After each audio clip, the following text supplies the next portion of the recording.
जिसने भी गाया, समझा, जो इसमें डूबा, उसने इसका अनुभव भी किया। रामचरितमानस की एक एक चौपाई अनुभव के लिए बनी है, लेकिन हमने उनको केवल गाने भर तक सीमित रखा है। अखंड रामायण का पाठ कराया, रात भर हारमोनियम की तर्ज पे गीत गए, अड़ोसी पड़ोसी भी खुश, हम भी खुश। ठीक 24 घंटे हो गया। 24 घंटे के बाद फिर हम वहीं के वहीं खड़े हैं, उसी पैरदान पे। चौपाई याद तो छोड़ा, चौपाई तो याद भई नहीं, न चौपाई याद हुई न उसका भावार्थ याद हुआ। जब चौपाई समझ में नहीं आई तो फिर जीवन में उतारोगे क्या जिससे जीवन बदले? तो रामचरितमानस की चौपाई, एक कोई भी एक चौपाई आप जीवन में उतार लो, एक ही चौपाई से कल्याण।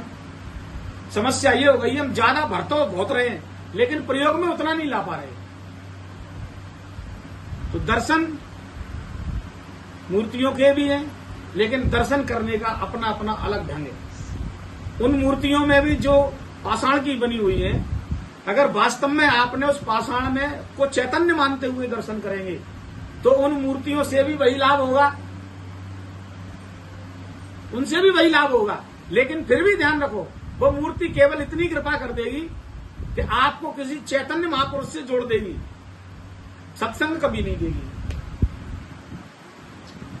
बताओ किसी मूर्ति ने आज तक किसी को सत्संग दिया हो, चाहे वो राम जी की हो चाहे कृष्ण भगवान की हो।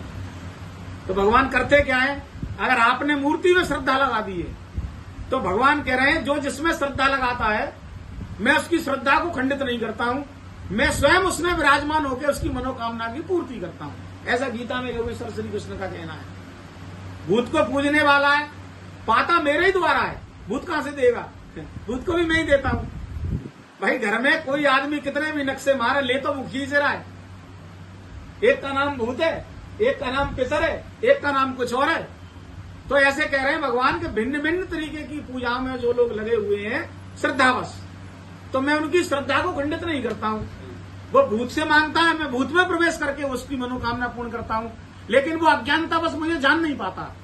वो जो कहता है जब भूत से ही प्राप्त हुआ है मुझे, तो बेटा भूत को भजने वाला भूत को प्राप्त होता है, क्योंकि उसकी पकड़ केवल भूत तक है। देवों को पूजने वाला देवों तक पहुंचता है, उसकी पकड़ देवों तक है। मुझे पूजने वाला मुझको प्राप्त होता है। और देखो भूतों की भी आयु है और देवों की भी आयु है, मैं अनंत हूं। मुझे मेरे जानने वाले का पुनर्जन्म नहीं होता, भूतों को जानने वाले का पुनर्जन्म होगा, देवों को जानने वाले का भी पुनर्जन्म होगा, लेकिन मुझे जानने वाले का, हे अर्जुन, कभी पुनर्जन्म नहीं होता।